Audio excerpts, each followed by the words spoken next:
गाइए गणपति जगवंदन, गाइए गणपति जगवंदन। शंकर सुमन भवानी नंदन, शंकर सुमन भवानी नंदन। गाइए गणपति जगवंदन, गाइए गणपति जगवंदन। मोदक प्रिय मुद मंगल दाता, मोदक प्रिय मुद मंगल दाता। विद्यावारिधि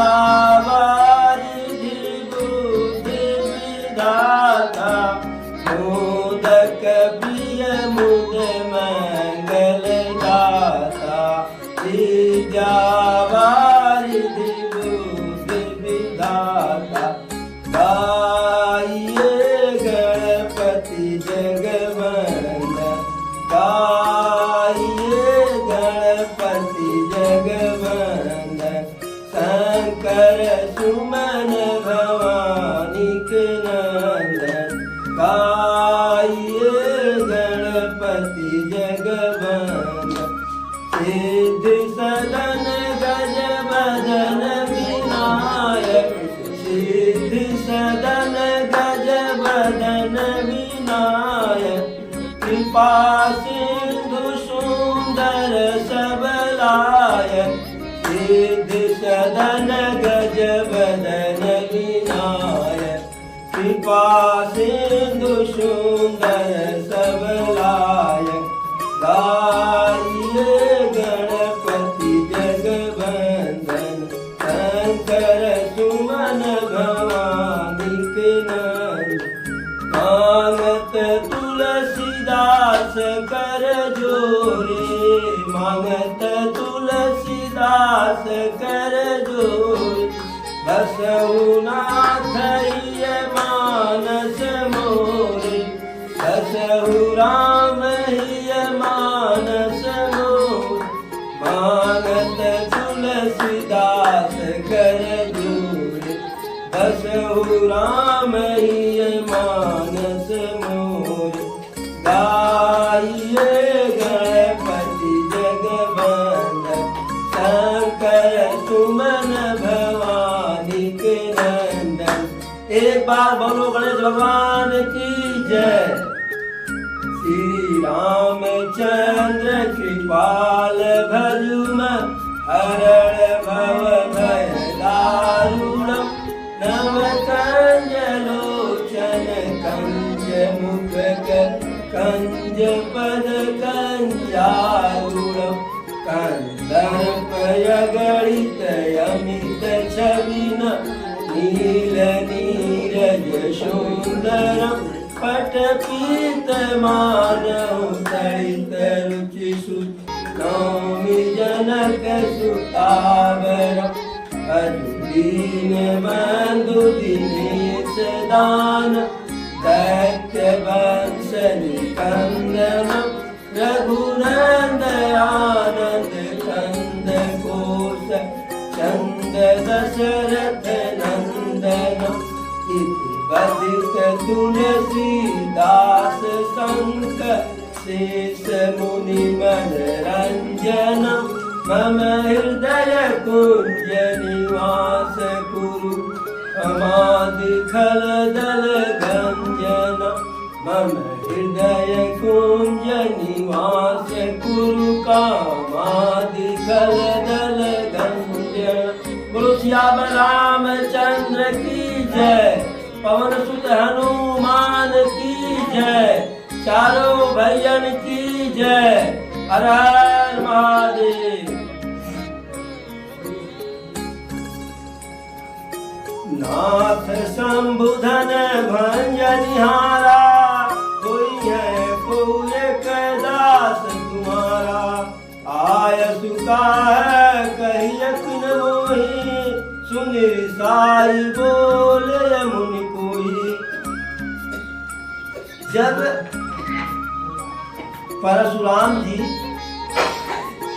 जनक जी से पूछे, हे जनक बता, इस सभा में तेरे इतनी भीड़ भाड़ क्यों है? अतिशय शोर शराबा है, फिर वीरों में छेड़छाड़ क्यों है?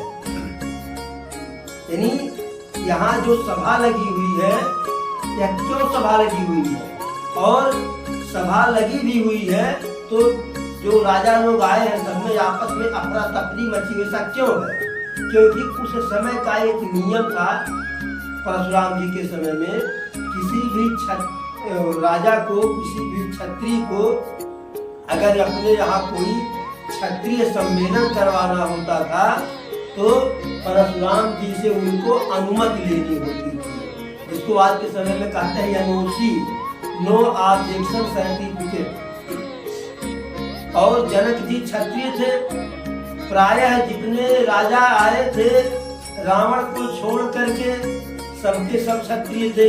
रावण बाड़ा उनको छोड़ दिया या बाकी सब क्षत्रिय थे। परशुराम जी ने पूछा कि मुझसे बिना अनुमति के यह कैसी सभा कर डाली? एक क्षण के लिए तो जो है जनक जी बिल्कुल अवाक हो गए।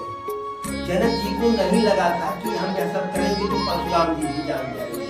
उनको लगा था कि धनुष यज्ञ का आयोजन कर दिए हैं और जो राजा धनुष को तोड़ देगा उसी के साथ सीता का विवाह हो जाएगा। ये कहाँ जान रहे थे इतना खड़मंडल हो जाएगा। लेकिन अब धनुष इतनी कठोर थी कि जैसे धनुष टूटी उसका चटकारा जो है जैसे परमाणु बम गिरे कहीं पे, उसी प्रकार से तीनों लोक में, पृथ्वी लोक, स्वर्ग लोक, पाताल लोक, तीनों लोक में भयंकर आवाज आई, गर्जना हुई। तुलसीदास लिखे हैं ना कि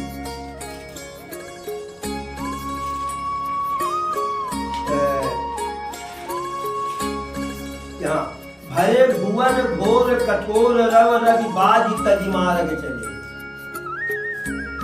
उस धनुष के टूटने से जो विस्फोटक आवाज हुई उससे सूर्य भगवान के रथ के जो घोड़े थे वह अपने जो है मार्ग को छोड़ करके भगे। और जो पृथ्वी के नीचे पृथ्वी का भार शेषनाग जी के ऊपर है, कच्छप के ऊपर है, मत्स्य के ऊपर है, कूर्म के ऊपर है, ये सब डगमगा गए, सब में खलबली मच गई। और देवी देवता असुर नाग किन्नर गंधर्व ऋषि मुनि सब यह विचार कर रहे हैं कि यह ऐसी आवाज आखिर आई कहाँ से। बाद में तुलसी बाबा कहते हैं कि जब सबको पता चला तो सबके सब जो है जयकारा लगाने लगे प्रभु राम का। तो आवाज परशुराम जी भी महेंद्रगिरी पर्वत पर तपस्या कर रहे थे, वहां उनको भी सुनाई पड़ा। अब वहां से जो है पूछते पूछते चलिए कि आवाज किधर, कैसी आवाज? परशुराम जी उस समय के महापुरुष थे, यूं समझिए कि भगवान के अवतार थे, तो उनकी भी जिम्मेदारी थी कहीं पे कोई बड़ी घटना हो, दुर्घटना हो तो वहां जाए। तो पता लगाते हुए आ गए जनक जी के राज्य में, उस यज्ञशाला में पहुंच गए। अब देख रहे हैं कि देश देश के सारे जो है राजा महाराजा आए हुए हैं। जनक जी को तो वैसे क्रोध आया है, परशुराम जी को वैसे क्रोध आया है। जनक की इतनी बड़ी हिम्मत कि इतना बड़ा सम्मेलन कर दिया, हमें बुलाया, हमें सूचना तक नहीं। अच्छा, परशुराम जी शंकर को अपना इष्ट मानते थे, जनक जी भी मानते थे, इसलिए परशुराम जी जनक जी के यहाँ जो है शंकर जी का दर्शन किए थे। तो जब परशुराम जी पूछे जनक जी से कि यह क्या हो रहा है, क्या हुआ, तो जनक जी के मुख से उत्तर नहीं आया।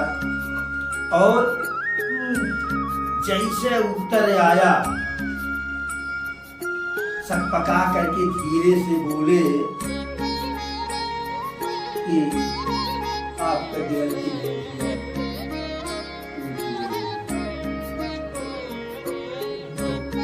उसी धनुष से अपनी लड़की का विवाह उसी धनुष पे आधारित था कि जो तोड़ेगा उससे विवाह हो जाए। जैसे कहे तैसे जो है अतिरिक्त बोले बचन कठोरा, कहूँ जड़ जनक धनुष कर तोरा। ये दिखाऊ मूढ़ नतयाजू, उलटई मही कह लगी तब राजू। हे जनक तू जल्दी से बता, अब देर मत कर कि कौन वैसा मूर्ख कौन दंड है कि जिसने हमारे शंकर जी के धनुष को तोड़ दिया, उसे बता। और अगर बताने में विलंब करेगा तो तेरा राज्य जहां तक है वहां तक अपने पर्दे से उलट दूंगा। राधे श्याम रामायण में है, हे मूर्ख जनक तू बतला, शिव धनुष को किसने तोड़ा है और भली सभा में आकर के सीता से नाता जोड़ा है। अब जनक जी कैसे उत्तर दे? अभी अभी तो बिटिया जयमाल पहनाई है प्रभु राम को, अगर बता दे तो परशुराम जी का भरसा जान ही रहे हैं। भुज बल भूप भूम बिन कीनी, विपुल बाल मही देवन दीनी। यानी कई बार जो है परशुराम जी दुष्ट क्षत्रियों को अपने फरसे से काट डाले। जो संत और साधु विचारधारा के क्षत्रिय बचे थे उनको छोड़ देते और उनके राज्य को ब्राह्मणों को दान देते।